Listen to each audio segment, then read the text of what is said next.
At 0642 on November 8, 1943, Staff Sergeant Raymond Kowalski crouched in a shell crater 300 yards from German positions at Monte Cassino, watching his third radio operator die in as many weeks. The SCR-300 backpack radio lay next to the body, shattered by the same artillery fragment that had killed Private Danny Chen. 23 years old. 8 days in Italy. 0 successful fire missions called. Chen's blood was still warm, steam rising from it in the cold mountain air. The radio's casing had a hole the size of a fist punched through the left side where the battery compartment sat. Vacuum tubes shattered, wiring exposed and severed. The antenna bent at a 45-degree angle. Kowalski had seen this exact failure pattern 11 times since October. The SCR-300 could not survive combat. Chen had been calling coordinates when the German shell landed. Kowalski heard it over his own radio receiver. Chen's voice transmitting grid references, calm and professional, then the sharp crack of the explosion, then silence. The carrier wave cut off mid-transmission, just gone. Like someone had flipped a switch. The smell in the crater was cordite and copper, wet earth. The specific stink of electrical components burning. Kowalski's hands were already reaching for the broken equipment, even though Chen was still dying. Habit. 4 months of trying to keep radios working had made him reach for broken sets automatically. 4 months of watching radios fail and men die because American artillery doctrine depended on equipment that could not do its job. 200 yards downslope, American infantry were pinned down by German machine gun fire. They needed artillery support. They needed someone to call fire missions. They needed a radio that worked. Kowalski had one. His own modified set. The one that looked like garbage but actually functioned. The one that violated every regulation in the Signal Corps manual. He made a decision. Left Chen's body in the crater, took his own radio and started moving toward the pinned-down infantry. The Fifth Army had been trying to take Monte Cassino for 47 days. American infantry assaulted German positions on steep terrain under direct observation from enemy artillery spotters positioned in the monastery that crowned the mountain. The tactical problem was simple and brutal. Germans held the high ground. They could see everything, every American movement, every assembly area, every approach route. They called artillery fire with perfect accuracy because they had perfect observation. American doctrine said forward observers would advance with the infantry. The observers carried SCR-300 backpack radios. They would identify German positions, radio coordinates to artillery batteries positioned in the valleys below. American artillery would suppress German positions. American infantry would advance under that protective fire. Take the mountain, win the battle. The doctrine worked perfectly at Fort Benning, Georgia. In Italian mountains during November, it failed. The numbers told the story. Fifth Army artillery units fired 6,000 rounds per day at Monte Cassino. Forward observers successfully directed maybe 800 of those rounds onto actual German positions. The rest landed on empty hillsides, in valleys behind German lines, on friendly positions, or not at all, because the radios went dead mid-mission. 13% accuracy rate. 87% of American artillery fire was wasted. German positions remained intact. German machine guns kept firing. American infantry kept dying. The problem was not the artillery. American gunners were trained and professional. The 105mm howitzers were accurate. The ammunition was good. Fire direction calculations were correct. The problem was communication. The radios connecting forward observers to artillery batteries failed. Constantly, predictably, fatally. Wet conditions killed them. Rain got into tube sockets. Moisture corroded connections. Batteries drained faster in cold weather. Rough handling broke components. Enemy jamming disrupted frequencies. The radios worked in training. In combat, they died. German machine gun positions at Monte Cassino remained operational through weeks of American artillery fire, because forward observers could not maintain radio contact long enough to call effective fire missions. The MG-42 machine guns fired 1,200 rounds per minute. German crews had interlocking fields of fire. They had prepared positions with overhead cover. They had ammunition stockpiles. They had artillery support. American infantry advancing without effective artillery suppression walked into those machine gun positions and died. 217 American soldiers killed in October alone. Direct result of inadequate artillery support. Direct result of radio failures. The SCR-300 radio was designed in 1941. Frequency modulation, 40 pounds total weight including battery pack. Effective range 5 miles under ideal conditions. Operating frequency 40 to 48 megahertz. 7 vacuum tubes. 15-pound battery pack providing 6 hours maximum operation. Collapsible antenna. Designed for temperate conditions, dry environments, minimal rough handling. The specifications looked good on paper. In practice, every specification was inadequate. Italian reality in November 1943. Constant rain, mud, temperature fluctuations between 20 degrees Fahrenheit at night and 50 degrees during day. Rough mountain terrain requiring climbing and scrambling. Enemy artillery fire. Enemy jamming of American frequencies. The SCR-300 had multiple failure modes. Moisture penetrated tube sockets despite rubber gaskets. Water caused short circuits. Corroded connections. The battery pack drained rapidly in cold weather. 6 hours maximum operation became 3 hours actual operation. The antenna assembly was fragile. Broke when radio operators fell or took cover. Vacuum tubes loosened from vibration during movement. Stopped functioning. The frequency drifted as components heated and cooled. Lost contact with artillery batteries. Authorized repair procedures were inadequate for field conditions. The manual said, dry components thoroughly, replace corroded connections, test all tubes, verify battery voltage, check antenna continuity. Good advice. Impossible to execute. There was no dry location at Monte Cassino in November. Replacement parts were not available. The nearest Signal Corps supply depot was 200 miles south at Naples. Requisition time, 3 to 6 weeks. Radio operators died in 11 days on average. They did not survive long enough for replacement parts to arrive. Forward observers carried SCR-300 radios into combat, knowing the equipment would probably fail. Knowing failure meant they could not call artillery support. Knowing lack of artillery support meant American infantry would die. They carried the radios anyway because doctrine required it. Because regulations required it. Because officers who had never been to Monte Cassino said the radios were adequate if properly maintained. Radio operators' life expectancy at Monte Cassino, 11 days average. 11 days from assignment to death. The job had the highest casualty rate of any position in the Fifth Army, except possibly company commander. Radio operators died from artillery fire, from mortar fire, from machine gun fire, from being in forward positions where they needed to be to observe German positions and where German soldiers could see them and kill them. They died from equipment failure, from calling for artillery support and getting nothing because their radios went dead, from being trapped in exposed positions without fire support, from German soldiers finding them because they could not move fast enough with 40 pounds of useless equipment on their backs. Kowalski had lost 11 forward observers since October 1st.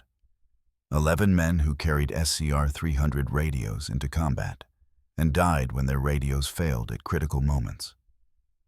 Sergeant Mike Torres died October 7th.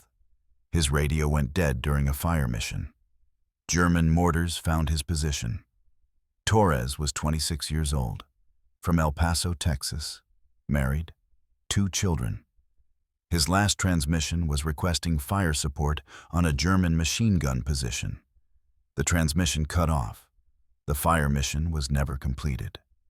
14 American soldiers died in the attack. Torres was supporting because the artillery never fired. Corporal James Liu died October 19th. His radio's battery failed after 2 hours operation. Liu tried to reach friendly lines to get a replacement battery. German sniper shot him at 100 yards. Liu was 22 years old, from San Francisco. His SCR-300 was examined after recovery. Battery voltage had dropped to 3 volts. Specification minimum was 12 volts. The cold weather killed the battery. Liu died because he could not call for support. Private First Class Robert Davidson died October 26th. His radio took shrapnel damage during German artillery barrage. Continued trying to transmit even though the radio was destroyed. German soldiers found him still trying to fix the antenna. Davidson was 19 years old, from Pittsburgh. 8 weeks of Signal Corps training, 4 days at Monte Cassino. He died next to a radio that would never work again. Kowalski knew all their names, knew their ages, knew how they died. Knew that every one of them died because the equipment failed. The official reports said equipment failure due to adverse field conditions. The unofficial truth was that American artillery doctrine depended on radios that could not survive combat, and men died because of it. Kowalski was 28 years old, from Chicago. He had been a radio repairman before the war, fixed commercial broadcasting equipment in downtown Chicago, repaired amateur radio sets for hobbyists, maintained police frequencies for the department. He understood circuits, understood vacuum tubes, understood signal propagation and atmospheric interference and component failure modes. The Army trained him on SCR-300 maintenance at Signal Corps School at Fort Monmouth. They taught him authorized repair procedures, approved replacement parts, regulation troubleshooting methods. They did not teach him how to keep radios working when everything the manual said would work stopped working. By November, Kowalski understood the problem clearly. The SCR-300 was designed for conditions that did not exist at Monte Cassino. The radio worked perfectly in training because training happened in controlled environments. Dry, temperate, minimal rough handling. Combat was wet, cold, violent. The radio could not adapt. The doctrine could not adapt. Men died. Kowalski started thinking about solutions the Army had not authorized. Started thinking about modifications the Signal Corps manual prohibited. Started thinking that maybe regulations written by engineers in New Jersey did not apply to mountains in Italy where radios failed and soldiers died. He started thinking about building radios that looked like garbage, but actually worked. Raymond Kowalski learned about radios the way most men learned about survival. By necessity. By repetition. By watching what failed and fixing it before someone noticed. His father owned a radio repair shop on Milwaukee Avenue in Chicago. Small operation, 1 room. Workbench covered with vacuum tubes and wire and solder. The smell was rosin flux and hot metal and ozone from electrical discharge. Kowalski started working there at age 12, swept floors, organized parts, watched his father diagnose problems by sound alone, the specific hiss of a failing tube, the hum of a transformer operating outside specifications, the crackle of a cold solder joint breaking connection. By 14, Kowalski was building radios, 3 tubes. Regenerative receiver was his first project. Took him 6 weeks. Used parts salvaged from broken sets customers never collected. The radio worked. Pulled in stations from 800 miles away on good nights. WGN Chicago came in clear. WLW Cincinnati, KDKA Pittsburgh, sometimes WWL New Orleans if atmospheric conditions were right. He learned that radio was not magic. It was components operating according to specific principles. Understanding the principles meant you could fix anything. He got his ham radio license at 16, call sign W9XYZ. Talked to operators in 37 states. Learned signal propagation. Learned how atmospheric conditions affected different frequencies. Learned that sometimes the textbook answer was wrong and practical experience was right. Learned to trust his ears more than specifications. The Depression hit Chicago hard. Police department could not afford new radio equipment. They hired Kowalski's father to maintain their existing sets. Kowalski did most of the work. Police radios operated under brutal conditions. Cars vibrating constantly, temperature extremes, electrical interference from ignition systems. The radios failed regularly. Kowalski kept them working with unauthorized modifications. Better shielding, reinforced tube sockets, modified power supplies. The police did not care if modifications violated manufacturer specifications. They cared if the radios worked. By 1941, Kowalski could diagnose most radio problems in 60 seconds. Could fix them in 30 minutes. Could build a functional receiver from salvaged parts in an afternoon. He understood that radios failed for predictable reasons. Moisture, vibration, temperature, bad connections, component aging. Fix those problems and radios worked. Ignore those problems and radios died. The Army drafted him January 1942, sent him to Signal Corps School at Fort Monmouth, New Jersey. They taught him the SCR 300, taught him authorized maintenance procedures, taught him to follow the manual exactly, taught him that unauthorized modifications were prohibited. Equipment standardization was critical. Supply chain efficiency required identical components.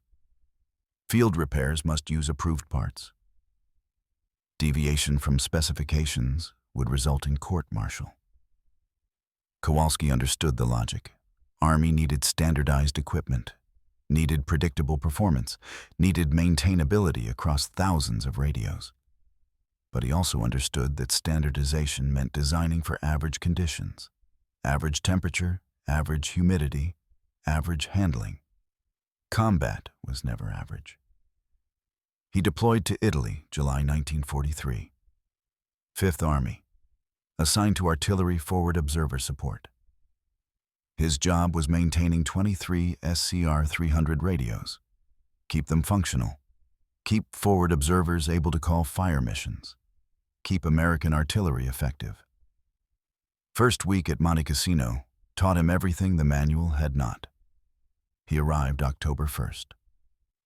Battalion Communications Officer, Captain Richard Brennan briefed him. 23 SCR 300 sets assigned to forward observer teams. Maintenance schedule. Inspect daily, test weekly, repair as needed. Replacement parts available through supply channels. Standard requisition time, 3 to 6 weeks. Questions? Kowalski asked about failure rates.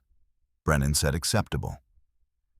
Kowalski asked about specific failure modes. Brennan said moisture primarily. Kowalski asked about field modifications. Brennan said absolutely prohibited. Day 1, 4 radios failed during morning operations. Forward observers reported loss of signal, dead batteries, frequency drift. Kowalski applied standard troubleshooting, checked tubes, tested batteries, verified connections, found moisture in tube sockets, found corroded wiring, found battery voltage 30% below specification, applied authorized repairs, dried components, cleaned connections, replaced batteries from limited stock. Day 2, 6 radios failed. Same problems. Moisture, corrosion, battery failure. Day 3, 5 radios failed. Pattern consistent. By day 7, Kowalski understood the SCR-300 could not survive Monte Cassino conditions. The design was inadequate. The components were inadequate. The maintenance procedures were inadequate.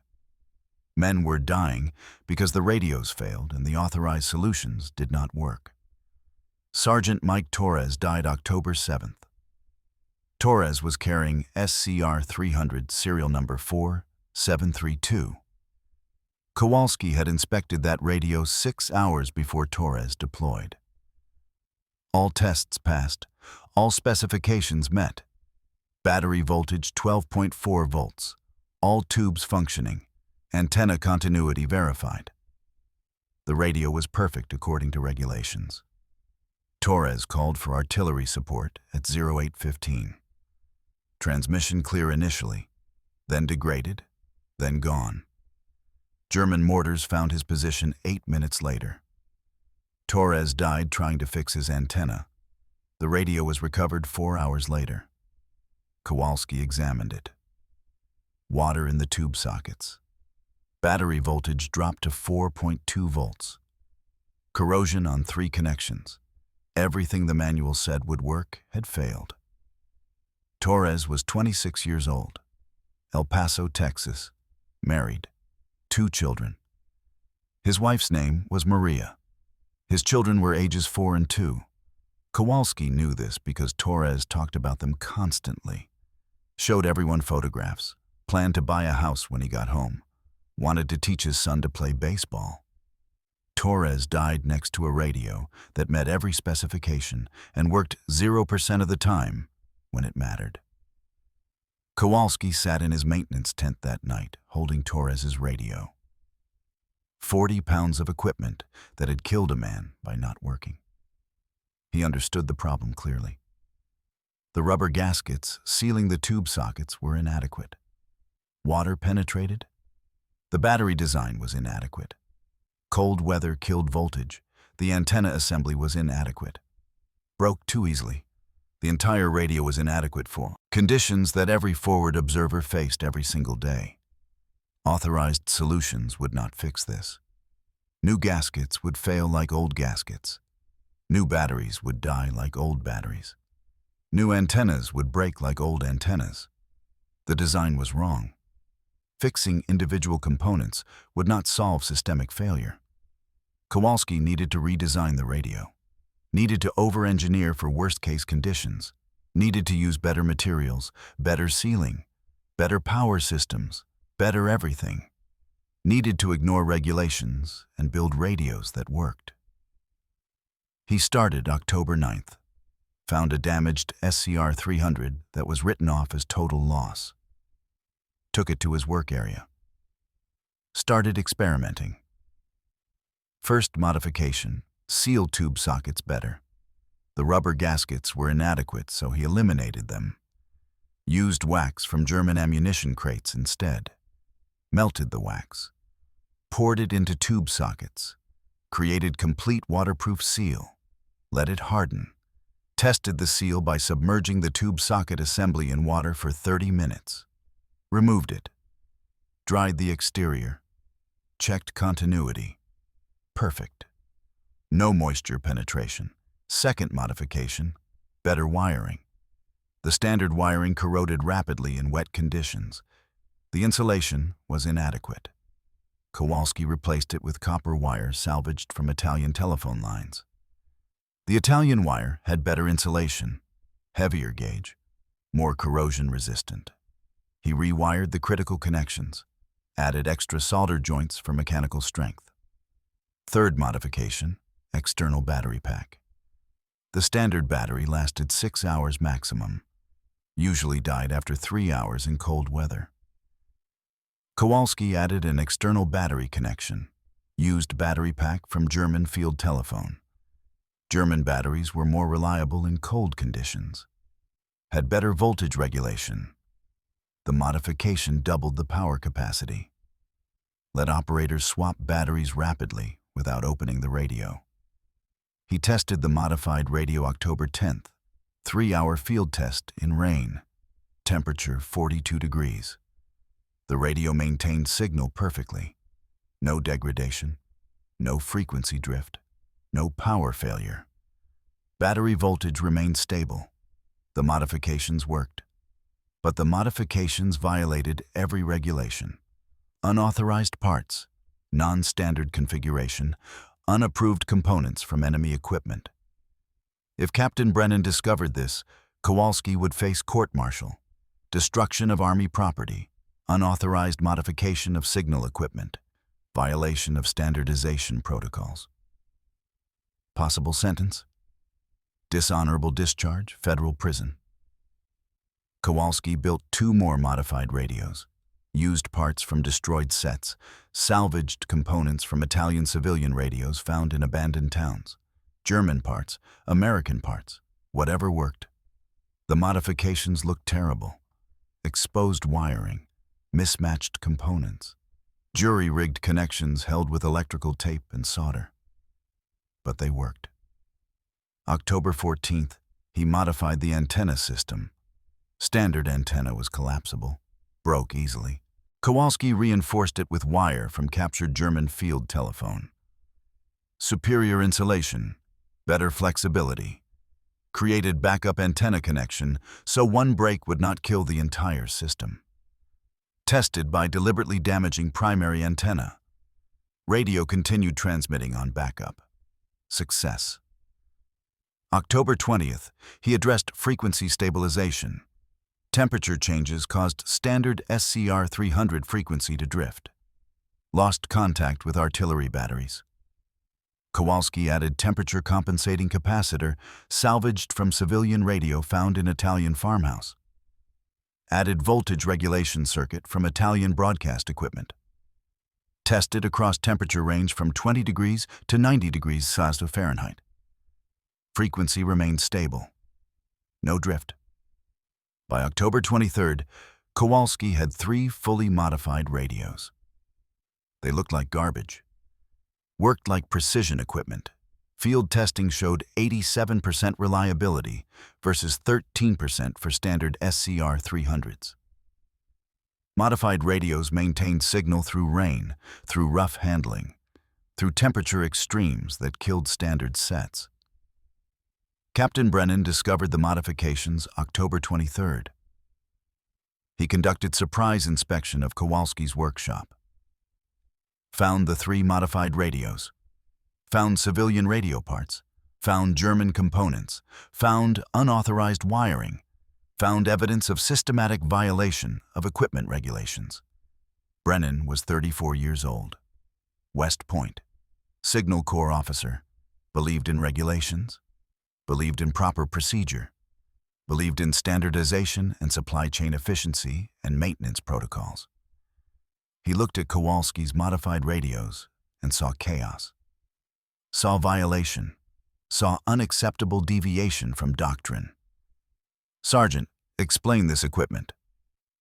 Kowalski explained. Described the modifications. Described the testing. Described the 87% reliability rate.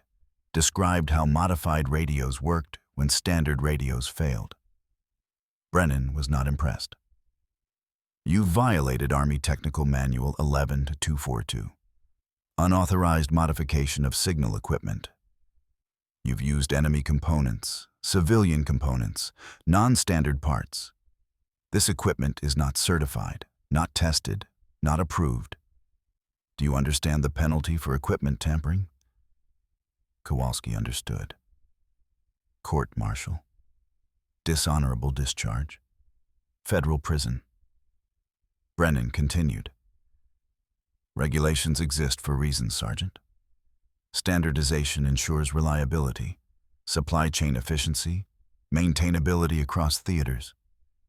Your modifications create unique equipment that only you can maintain. What happens when you're killed? When you're transferred? Your radios become useless. We need standardized equipment that any technician can repair. The logic was sound. The reality was different. Standard equipment was failing. Men were dying. But regulations did not care about reality. Brennan ordered Kowalski to restore the radios to standard configuration, destroy the unauthorized modifications, resume normal maintenance using approved procedures only. Any further violations would result in immediate court-martial.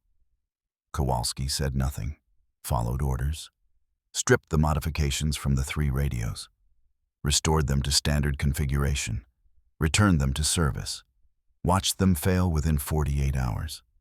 November 3rd, 2 more radio operators died. Corporals Richard Anderson and Carlos Martinez, both carrying standard SCR 300s. Both radios failed during fire missions, both men trapped in exposed positions without artillery support. Anderson's radio lost signal after 18 minutes. Battery failure. Martinez's radio suffered frequency drift, lost contact with artillery battery, could not call corrections. American infantry pinned down for 47 minutes without fire support. 63 casualties in Anderson's sector, 28 in Martinez's sector, 91 American soldiers killed or wounded because 2 radios failed. Kowalski watched from observation post. Could not help. Captain Brennan's orders were clear. Standard equipment only. No modifications. Follow regulations. That night, Kowalski made his decision. He would ignore Brennan's orders, would build modified radios in secret, would risk court-martial, would risk prison. 11 forward observers dead since October 1st, 91 casualties November 3rd. The math was simple. Regulations were killing soldiers. Modified radios saved them. He started building again, this time in secret. This time understanding that if caught, there would be no second chance. Kowalski found his workshop 300 yards behind the forward positions. Cave system. Natural formation in the mountainside. Italian farmers had used it for storage before the war. Germans had used it for ammunition storage during their occupation. Americans ignored it because it was too small for meaningful military use. Perfect for unauthorized radio modification. The cave extended 40 feet into the mountainside, 8 feet high at the entrance, tapering to 5 feet at the back. Temperature constant at 52 degrees regardless of outside conditions. Dry, protected from artillery fire, hidden from casual observation by scrub vegetation and broken stone. Kowalski moved his equipment there November 4th. After dark, carried components in ammunition crates, made 6 trips, tools salvaged from Italian mechanic's garage in abandoned town, parts from destroyed SCR 300s, civilian radio components, German equipment, wire, solder, testing gear, everything needed to build radios that would work. He worked at night, after completing regular maintenance duties during the day, reported to Captain Brennan every morning, maintained the 23 standard SCR 300s assigned to the battalion, followed regulations perfectly, never mentioned modifications, never gave Brennan reason for suspicion. Then after dark, walked to the cave, worked by oil lamp light, could not risk electric light attracting German attention. Artillery observers on Monte Cassino could see for miles. Any unusual light source would draw fire. The oil lamps gave poor illumination, yellow, flickering, created harsh shadows, made detail work difficult. Kowalski's eyes strained after 2 hours. After 4 hours, everything blurred. He worked anyway, had to. 4 nights to build 3 functional radios, November 4th through November 7th. Lieutenant Harrison's assault scheduled for November 8th at dawn. Harrison had volunteered to carry modified radio. Both men understood the stakes. Materials came from everywhere. Destroyed SCR 300 chassis from 3 radios damaged beyond authorized repair. Vacuum tubes salvaged from 4 different sets. Battery pack modified from German field telephone power supply. Wiring from Italian telephone system. Capacitors from civilian radio found in farmhouse. Resistors from American signal equipment. Solder and wire from Signal Corps supplies. Everything cannibalized, adapted, repurposed. Kowalski's design philosophy was simple. Over-engineer for worst-case scenarios. Assume water immersion, assume rough handling, assume temperature extremes, assume everything will fail. Then build so failures do not matter.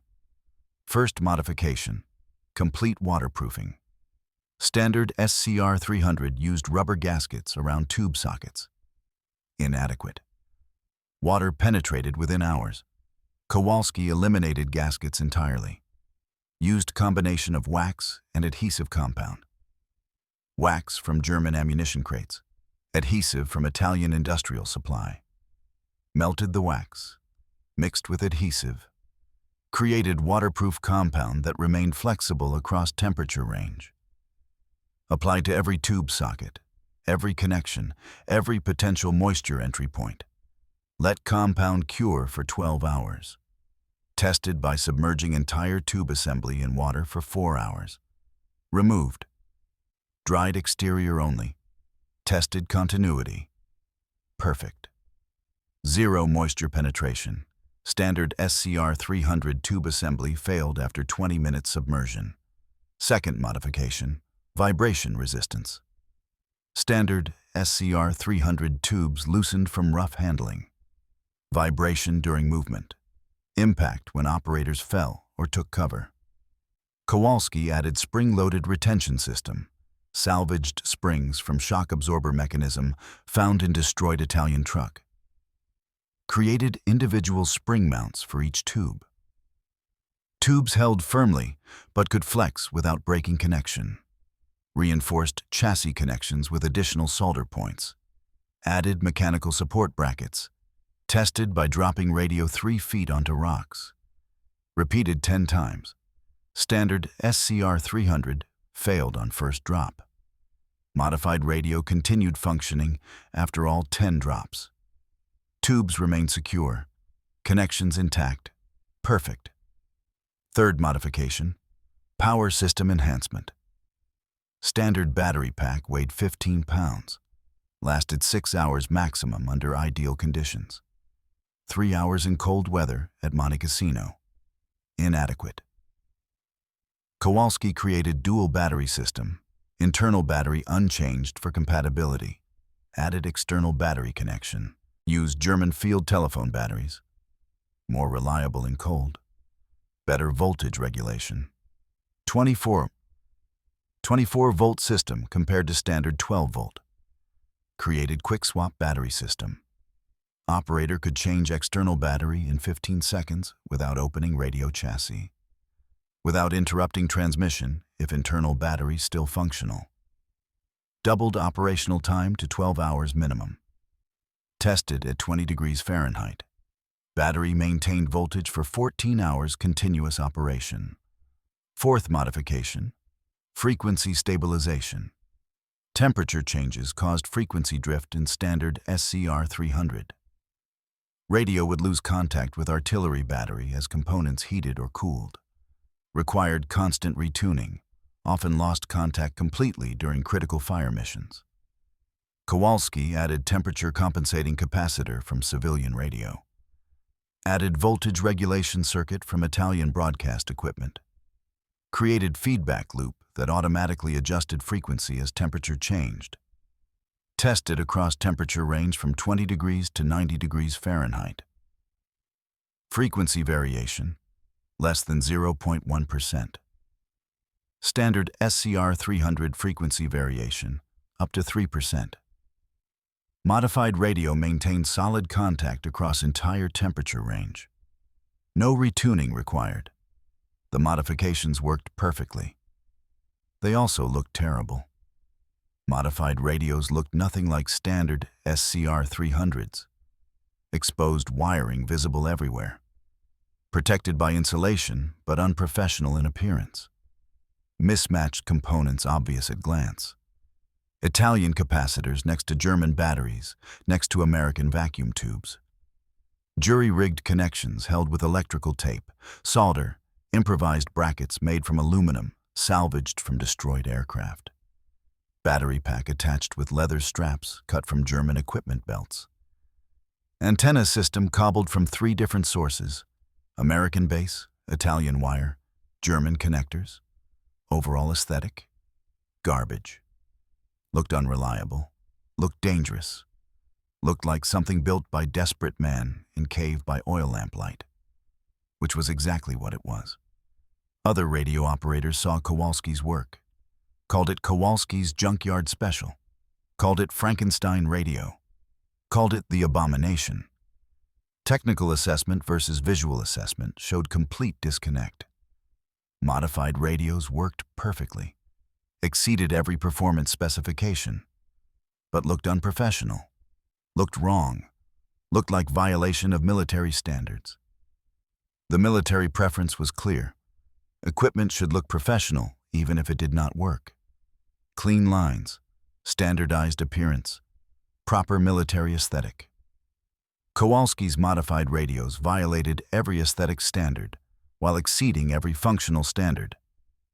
He did not care about appearance, cared about function, cared about forward observers staying alive, cared about artillery missions succeeding, cared about American infantry getting fire support when they needed it.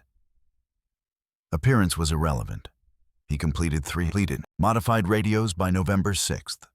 Tested them November 6th evening. Needed sympathetic forward observer willing to risk court-martial. Found Lieutenant James Harrison. Harrison was 24 years old. Boston. Graduated Harvard 1941. Commissioned second lieutenant June 1942. Deployed to Italy September 1943. Promoted first lieutenant October 1943 after previous platoon leader killed. Harrison had lost 2 radio operators in previous 2 weeks. Both died when radios failed during fire missions. Harrison understood the problem, was willing to try unauthorized solution. Test conditions: 3-mile range, rain, rough terrain, German jamming present, comparison test between standard SCR 300 and modified radio. Standard SCR 300 test first. Harrison carried it to forward position, established contact with Kowalski's receiver, maintained contact for 27 minutes, then battery voltage dropped below operational threshold. Radio went dead. Total transmission time, 27 minutes. Typical performance for Monte Cassino conditions. Modified radio test next. Harrison carried modified set to same forward position, established contact, maintained clear signal for 4 hours continuous, received transmissions through German jamming. German command frequency was attempting to block American communications. Standard SCR 300 completely blocked. Modified radio maintained 80% signal strength. Audio quality superior despite weather conditions. Rain, cold, wind, 0 degradation. Battery lasted entire 4-hour test. Voltage at end of test, 19.4 volts. Still 73% capacity remaining. Could have operated another 8 hours. Harrison's assessment after test. Sergeant, that is the ugliest radio I have ever seen. It is also the best radio I have ever used. I will carry it on tomorrow's assault. If it works under combat conditions, we request formal evaluation. If it fails, we destroy the evidence and accept court-martial together. Risk acknowledged. Both men understood consequences. Unauthorized equipment in combat, violation of regulations, potential charges, destruction of Army property, unauthorized modification of signal equipment, failure to follow orders, conduct prejudicial to good order and discipline. Possible sentence, dishonorable discharge, 5 years federal prison. Harrison's company was scheduled to assault German positions west of Monte Cassino at dawn, November 8th. Intelligence predicted heavy resistance. 3 German machine gun positions confirmed. Mortar support, artillery observation. Previous 7 assaults on this sector had failed. 231 American casualties over past month. Every assault failed because artillery support was inadequate, because radios failed, because forward observers could not maintain contact long enough to call effective fire missions. American plan required precise artillery support, suppressing fire on known German positions, smoke screens to cover infantry advance, counter-battery fire against German artillery. Success completely dependent on reliable radio communication. Kowalski's modified radio packed and ready. Standard SCR 300 packed as backup per regulations. Both men understanding that radio failure meant casualties, meant deaths, meant another failed assault and more names added to casualty lists. Harrison's last words to Kowalski before sleeping November 7th. Tomorrow we find out if your garbage works or if we're both going to Leavenworth. Kowalski did not sleep, sat in the cave checking the modified radio one final time, tested every tube, verified every connection, checked battery voltage, tested frequency stability, verified waterproof seals, everything perfect, everything ready. But perfect in testing meant nothing. Combat was different, unpredictable, violent. The modified radio might fail under conditions testing could not replicate, might fail when Harrison needed it most, might fail and get good men killed. Or it might work, might keep working when standard radios failed, might save lives, might prove that garbage-looking equipment built by Sergeant and Cave could outperform regulation equipment built by engineers. Dawn was 4 hours away. Kowalski waited. Dawn came at 05:30, November 8, 1943. Cold. Gray light filtering through clouds that hung on Monte Cassino like smoke. Temperature 38 degrees. Rain had stopped 2 hours earlier, but everything was still wet. Mud, rock, equipment, men. Lieutenant Harrison's company assembled in the valley below German positions. Baker Company, 2nd Battalion, 147 men. Objective: German defensive line on ridge west of Monte Cassino. Distance to objective: 800 yards across exposed terrain. German defenders, estimated 40 to 60 soldiers, 3 MG-42. Machine gun positions confirmed. 2 mortar tubes, artillery forward observer in stone building on ridge crest. Harrison carried Kowalski's modified radio. 43 pounds including battery pack. Looked like garbage. Exposed wiring, mismatched components. Electrical tape and solder holding everything together. The other officers stared. Did not comment. Harrison's decision, his responsibility, his court-martial if things went wrong. Kowalski was at forward observation post 2 miles south, high ground overlooking the assault route. Good visibility despite clouds. He could see German positions, could see the route Baker Company would take, could see where men would die if artillery support failed. His radio receiver was standard SCR 300, unmodified. Regiment communications required standard equipment for receiving stations. Only the forward observer radio was modified. Kowalski adjusted frequency, verified contact with artillery battery, 6 105mm howitzers positioned 4 miles south. 1,200 rounds available. Fire. Direction center ready. Waiting for coordinates from forward observer. 0545. Baker Company began moving. Infantry advancing in company column. 2 platoons forward, 1 platoon in reserve. Moving slowly. Watching for mines. Watching German positions. Expecting contact. First contact came at 0615. German machine gun opened fire from ridge position, MG-42. 1,200 rounds per minute.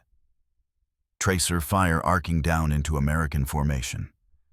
Men hit immediately, falling, screaming, taking cover behind rocks that provided inadequate protection. 6 killed in first 30 seconds, 14 wounded.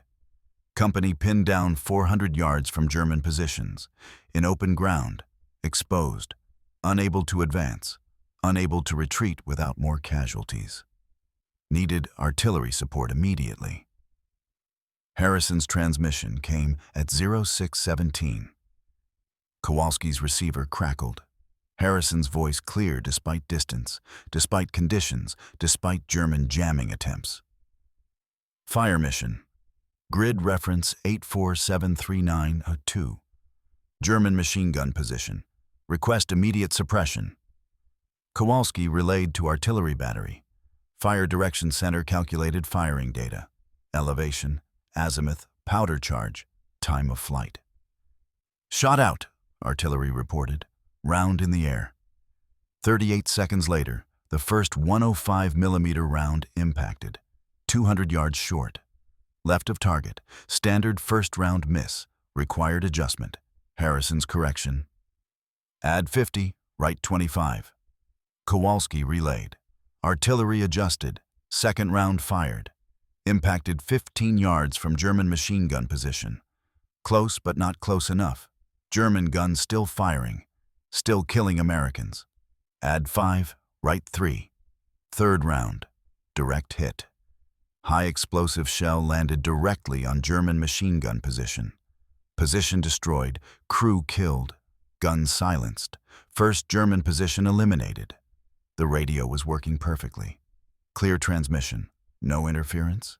No signal degradation. Harrison's voice came through like he was 5 feet away instead of 2 miles away, through German jamming and Italian mountains. 0623. Second German machine gun opened fire. Different position. 300 yards north of first position. Enfilade fire into American right flank. More casualties. 12 men hit. Harrison calling fire mission on second position. Coordinates transmitted. Artillery responding.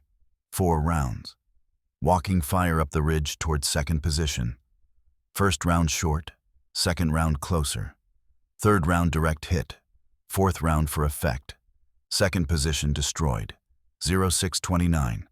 German mortars opening fire. 80mm rounds dropping into American positions. Accurate fire. German observers on ridge could see everything. Casualties mounting. Company taking fire from third machine gun position and mortars simultaneously. Harrison calling fire mission. Requesting smoke screen to cover movement. Coordinates transmitted for smoke. Rounds between American position and third machine gun.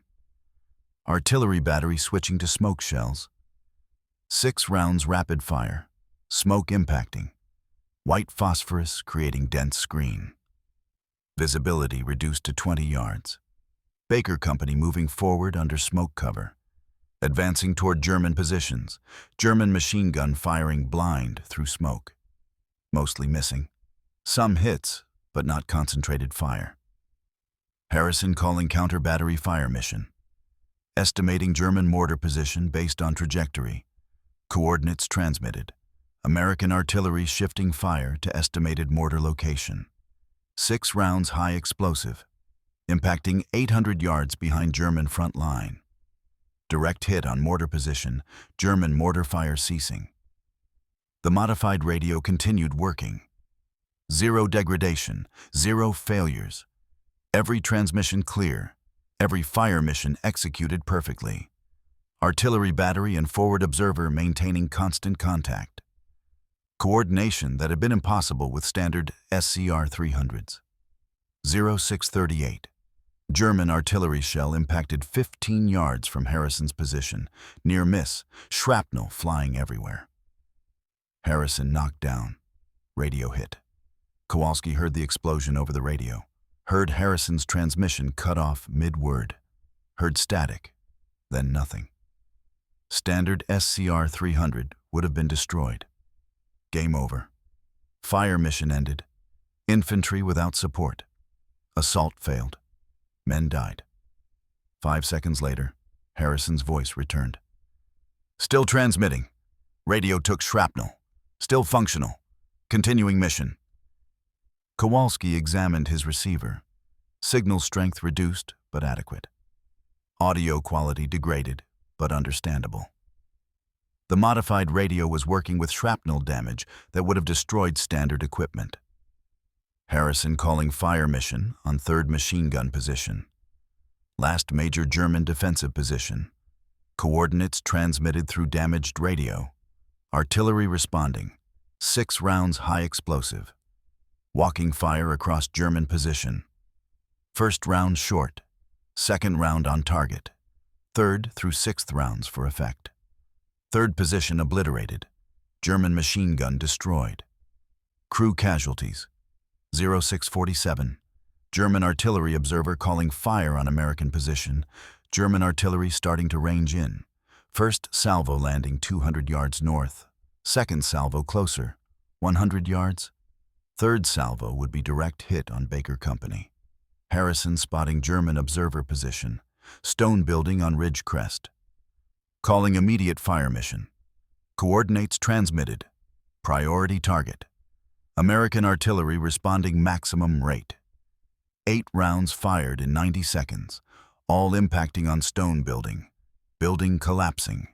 German observer position destroyed. German artillery fire stopping.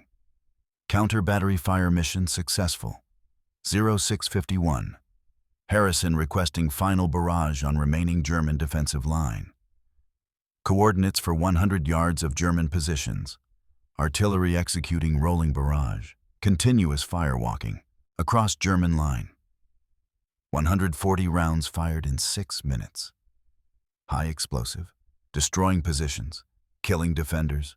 Suppressing resistance. German positions obliterated. Survivors retreating. Some surrendering. Baker Company advancing through artillery impact area. Meeting minimal resistance. 0712. Baker Company securing objective.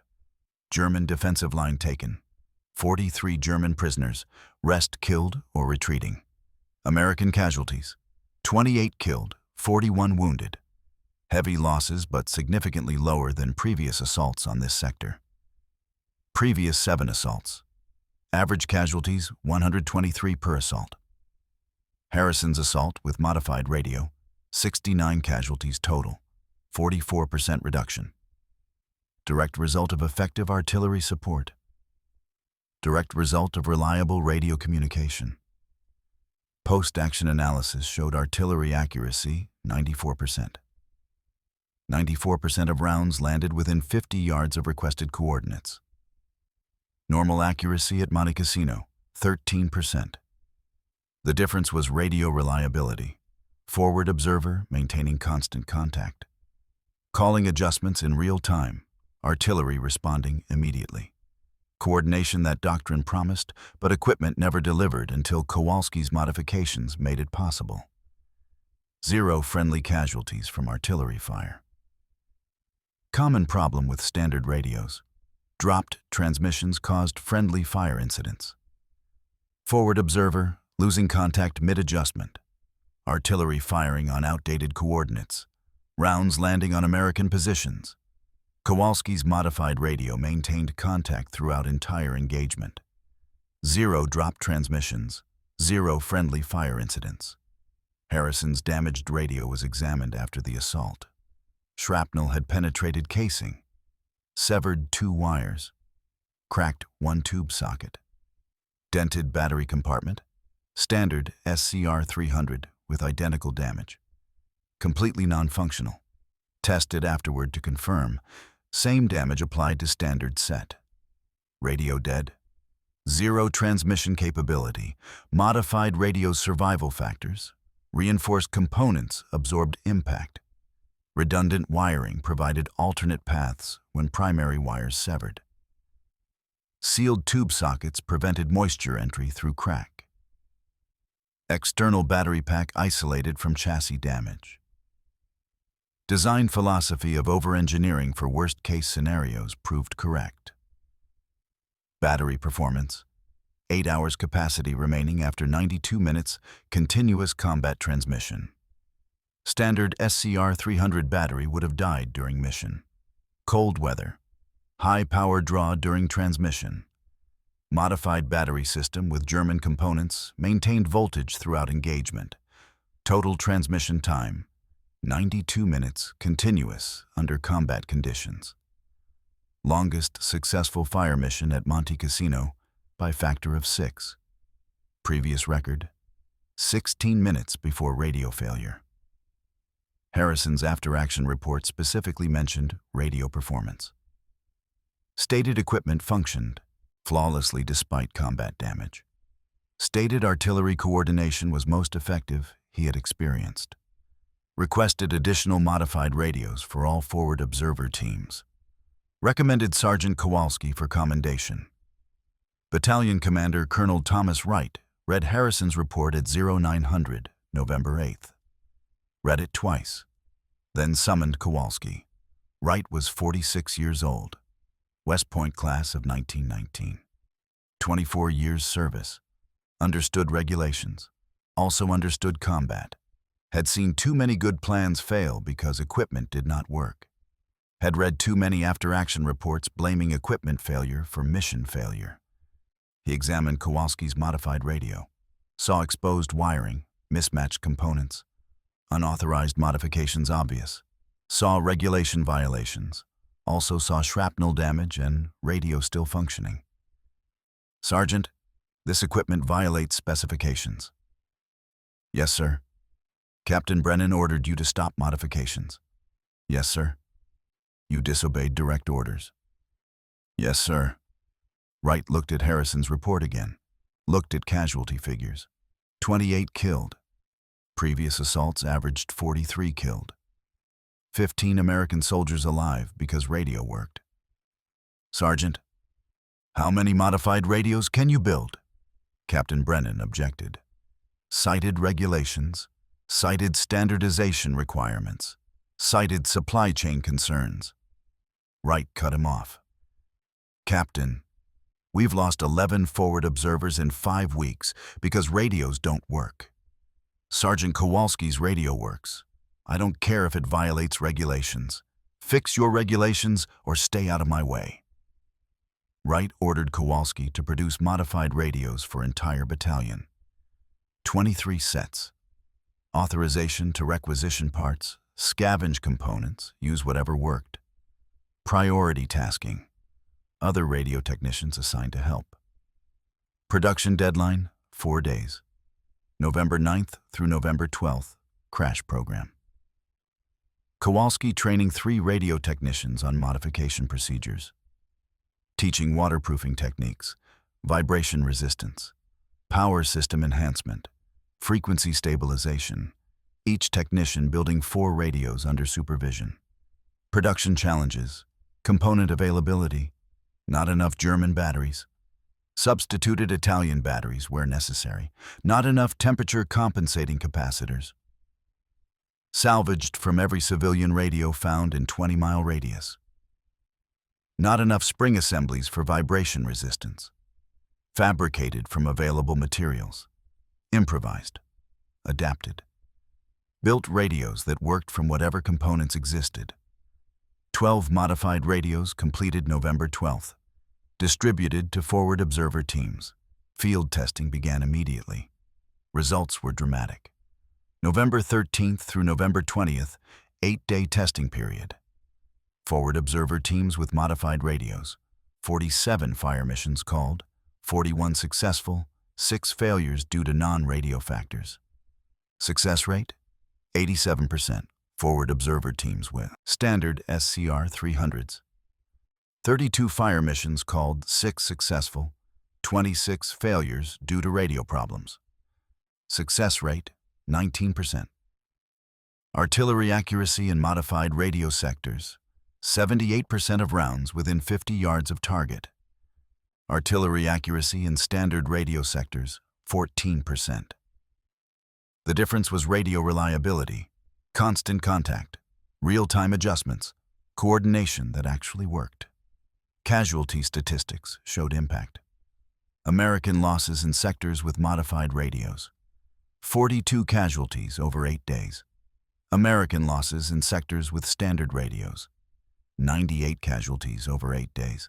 42% reduction in casualties directly attributable to improved artillery effectiveness. Improved artillery effectiveness directly attributable to reliable radios. Forward observer survival rate 0 deaths in teams using modified radios. 3 deaths in teams using standard radios. Radio operators stayed alive when equipment worked, died when equipment failed. Simple mathematics. German intelligence noticed. Radio intercepts from November 18th showed German communications mentioning improved American artillery coordination. German after-action reports stated American artillery effectiveness significantly increased in recent operations. Cause unknown. Recommend increased counter-battery fire and jamming efforts. German countermeasures were ineffective. Modified radios maintained signal through jamming. Frequency stabilization prevented German jamming from disrupting communications. Improved antenna systems maintained contact despite German electronic warfare. American artillery continued improving effectiveness despite German efforts. November 23rd, 5th Army Headquarters evaluation. Signal Corps investigators from Army level examined modified radios. Technical assessment found modifications effective, but non-standard. Regulatory assessment found multiple violations of equipment specifications. Practical assessment found modifications saving lives and improving combat effectiveness measurably. Recommendation forwarded to General Mark Clark, 5th Army Commander.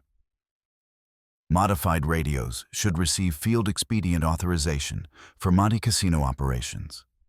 Standard SCR 300s inadequate for mountain warfare conditions. Modified radios demonstrated superior performance. Recommend authorization despite regulatory violations. Clark approved November 25th. Every forward observer in 5th Army authorized to use modified radios. Kowalski promoted to technical sergeant, assigned to train radio technicians across 5th Army. Production program expanded. December 1943, Kowalski trained 20 radio technicians, taught modification procedures, waterproofing, vibration resistance, power enhancement, frequency stabilization. Each technician returned to unit and trained others. Knowledge spreading through informal networks, sergeant to sergeant, technician to technician, no official documentation, no technical manuals, just soldiers teaching soldiers how to keep radios working. December production, 117 modified radios built and distributed. January 1944 statistics showed impact across 5th Army. Artillery effectiveness improved 61% compared to October baseline. Forward observer casualty rate decreased 43%.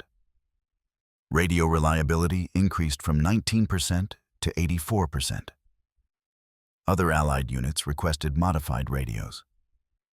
British 8th Army, French Expeditionary Corps. Demand exceeded production capacity. Kowalski could not train technicians fast enough, could not build radios fast enough. Success created problems of scale. But modified radios were never officially adopted. Signal Corps maintained standard SCR 300 as regulation equipment. Modifications remained classified as field expedient. Temporary battlefield improvisation, not permanent solution. Official position, SCR 300 problems would be corrected through improved manufacturing. Modified radios were acknowledged as effective, but not endorsed as standard. Reality was different. Kowalski-style modifications continued unofficially through war's end. Veterans taught new technicians. Knowledge passed soldier to soldier. Official channels ignored what battlefield channels preserved. The gap between doctrine and practice, between regulation and reality, remained. Raymond Kowalski survived the war. Returned to Chicago June 1945. 29 years old. Decorations included Bronze Star received December 1943. Army Commendation Medal received March 1944. Citations mentioned exceptional technical skill and devotion to duty. Never mentioned radio modification specifically. Never mentioned regulation violations. Never mentioned that his unauthorized work saved hundreds of lives. He reopened his father's radio repair shop on Milwaukee Avenue. Same location, same workbench, same smell of rosin flux and hot metal. Worked there 42 years until retirement, 1987. Fixed radios, fixed televisions, fixed anything electronic customers brought him. Never advertised his military service, never mentioned Monte Cassino. When customers asked about the war, he said he fixed radios. That was all. His modified radios did not survive. All were destroyed, replaced, or lost in subsequent combat operations. No examples preserved in museums. No specimens saved for historical record. Only documentation existed in after-action reports mentioning improved radio equipment without technical details. The radios that changed artillery doctrine at Monte Cassino vanished completely from physical record. Military historians estimate 300 to 400 forward observer teams used Kowalski-style modifications between November 1943 and May 1945. Monte Cassino campaign showed 61% improvement in artillery effectiveness after modification program began. Estimated lives saved, 200 to 300 American soldiers based on casualty rate reduction in sectors using modified radios. Battle of Monte Cassino ended May 1944, when Allied forces finally took the monastery after 4 major offensives. American artillery played a crucial role in final assault. Modified radios contributed to fire coordination that made victory possible. But official histories credited improved tactics and increased firepower. Never mentioned sergeants building better radios in caves.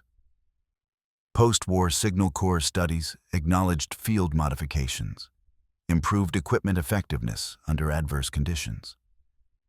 Recommendations suggested incorporating field-proven modifications into future equipment design. Reality was different. Peacetime Army returned to standardization, regulation equipment, supply chain efficiency. The lessons learned at Monte Cassino were documented, filed, and largely ignored. Raymond Kowalski died April 19, 1998, 73 years old, heart failure. Funeral at St. Stanislaus Church in Chicago. 42 people attended, family, friends from the neighborhood, 2 veterans from his Signal Corps unit. No military honor guard, no 21-gun salute. Obituary in Chicago Tribune mentioned his war service briefly. Raymond Kowalski, World War II veteran, served with distinction in Italy. Nothing about radios. Nothing about Monte Cassino. Nothing about 200 soldiers who came home because one sergeant ignored regulations and built equipment that worked. His story survives because Lieutenant Harrison wrote it down. Harrison kept personal journal throughout the war, documented the modified radio, documented November 8th assault, documented how garbage-looking equipment saved his company. Harrison's journal was donated to National Archives, 1993. Discovered by military historian researching Signal Corps operations. The story of Kowalski's radios reconstructed from Harrison's notes, after-action reports, and interviews with surviving veterans. The principle remains relevant. Innovation often comes from enlisted personnel seeing actual problems. Not from officers reviewing reports. Not from engineers designing in laboratories. From soldiers in field conditions, understanding what works and what fails. Best solutions frequently violate regulations because regulations are written for ideal conditions that combat never provides. Kowalski's legacy is simple. When equipment fails and soldiers die, fix the equipment. Ignore regulations if necessary. Risk court-martial if necessary. Save lives first. Follow procedures second. That calculus is not taught in training, not written in manuals. But every combat veteran understands it immediately. 200 American soldiers survived World War II because one sergeant built radios that looked like garbage but worked when regulation equipment failed. That is what matters. What?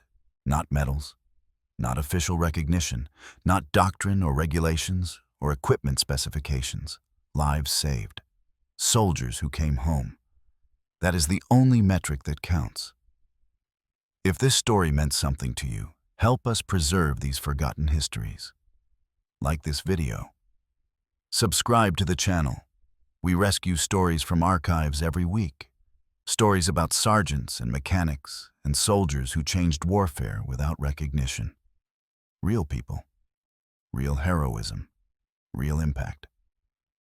Tell us in the comments where you are watching from. Texas, Germany, Australia, Philippines. Our community spans continents. You are keeping these memories alive. Tell us if someone in your family served. Tell us if you recognize this kind of innovation from your own experience. Just let us know you are here. Thank you for watching.